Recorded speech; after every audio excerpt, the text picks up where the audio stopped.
Hello दोस्तों, आज फिर मैं निकल पड़ा हूँ मैं अपनी साइड की तरफ और मैं ये जा रहा हूँ। सुबह सुबह का टाइम है। आज का ब्लॉग थोड़ा लंबा बनने वाला है, आप भी मेरे साथ में जुड़े रहिए। बहुत ही इसमें जानकारी की बात मैं आपको बताऊँगा। ब्लॉग को पूरा देखें, इसमें क्या कमी रही हो, कैसा काम हो रहा है, तो आप मेरे को इसमें ज़रूर बताएं कमेंट में। मैं ऐसे निकल गया हूँ थोड़ी दूर, घर से 1-2 किलोमीटर की दूरी पर जा रहा हूँ धीरे धीरे अपनी बाइक को लेके हुए।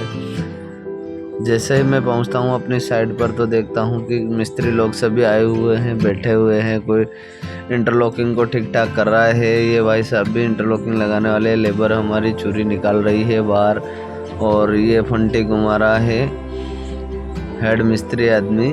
और ये 2 इंटरलॉकिंग लगाने वाले हैं और ये आ गए हमारे जेसीबी आ गई है और ये चूरी वगैरह निकाल रहे हैं। ये लगाएंगे। अब इंटरलॉकिंग थोड़ी ही बची है हमारे पास में, कल की लगानी बाकी रह गई थी। वो 2-1 ढेर पड़े हुए हैं, ये लगा दे हम और फिर हम यहाँ से निकलेंगे हमारी सारी इंटरलॉकिंग को पैक करने के लिए। फिर मैंने देखा कि इधर थोड़ा और काम बच रहा था हमारे पास में। इस इंटरलॉकिंग में कहाँ कुछ टुकड़े फंसाने थे साइड में पैकिंग के लिए, तो वो भी मेरे को काम करवाना ही था। फिर मैंने ये थोड़ी सी इंटरलॉकिंग लगवाई मिस्त्रियों के पास में और फिर उन्हें बोला कि आप इसे साइड से पैकिंग कर लीजिए, ये टुकड़े डाल दीजिए, ताकि ये मिस्त्री लोग टुकड़े तोड़ तोड़ कर डाल रहे हैं ताकि ये हमारे इंटरलॉकिंग कमज़ोर नहीं रहे और निकले नहीं, अच्छे से इसमें फिट हो जाएं। ये ठोक ठोक के ने छोटे छोटे टुकड़े डलवा रहा हूँ इसमें। और फिर इसकी होगी दोस्तों पैकिंग, ताकि ये साइड से मसाला हो जाएगा। ये मैंने देखा कि ये 2 व्यक्ति बाईपास के लिए बार बार मेरे को सूचना दे रहे थे कि आप बाईपास के यहाँ थोड़ा रास्ता बनाइए, तो मैंने ट्रॉली खाली करवा दी। फिर मैं यहाँ से निकला हूँ, ने जेसीबी वाले को देखने के लिए गया। वो यहाँ पर हमारी इंटरलॉकिंग की चाल बनाने के लिए ओदा खोद रहा था। ये हमने प्रोटेक्शन वाल बना रखी पर, लेकिन देखा तो वो कहीं गया हुआ था। फिर आ गया ये ऐसे अपने ओदा खोदता जा रहा है। फिर इसमें जीएसबी, डीएलसी और फिर इंटरलॉकिंग लगेगी, तो ताकि और भी अच्छी मजबूत हो जाएगी ये वाल और इसकी पैकिंग हम कर देंगे।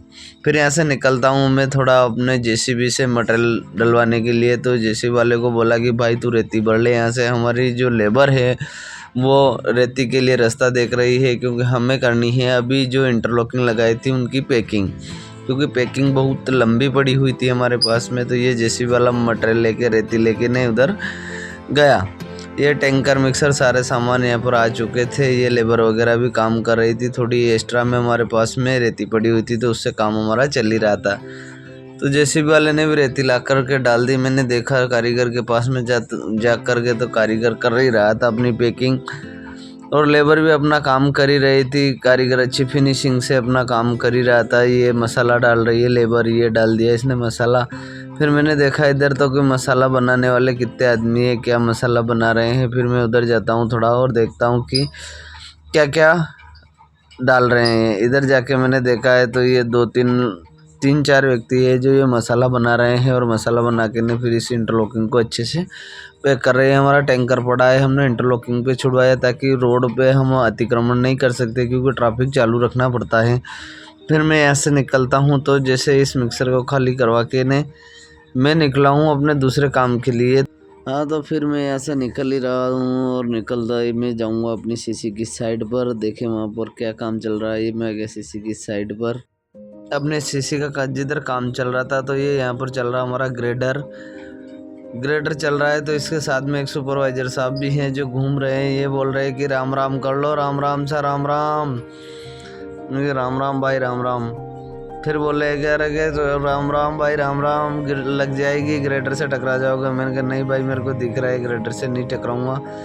फिर मैं आपको बताऊंगा, ये हमारा रोड रोलर ये भी घूम रहा है, प्रेशर लगा रहा है इस डीएलसी के ऊपर। हमने जीएसबी के ऊपर डीएलसी खाली करवाई ग्रेडर से फिलवा के ने। फिर ये रोलर वाला भाई रोलर घुमा ही रहता है कि इसका कंप्रेशन होने से ये अच्छे से सेट हो जाएगी। सेट होने के बाद में फिर इसके ऊपर चलेगी सीसी।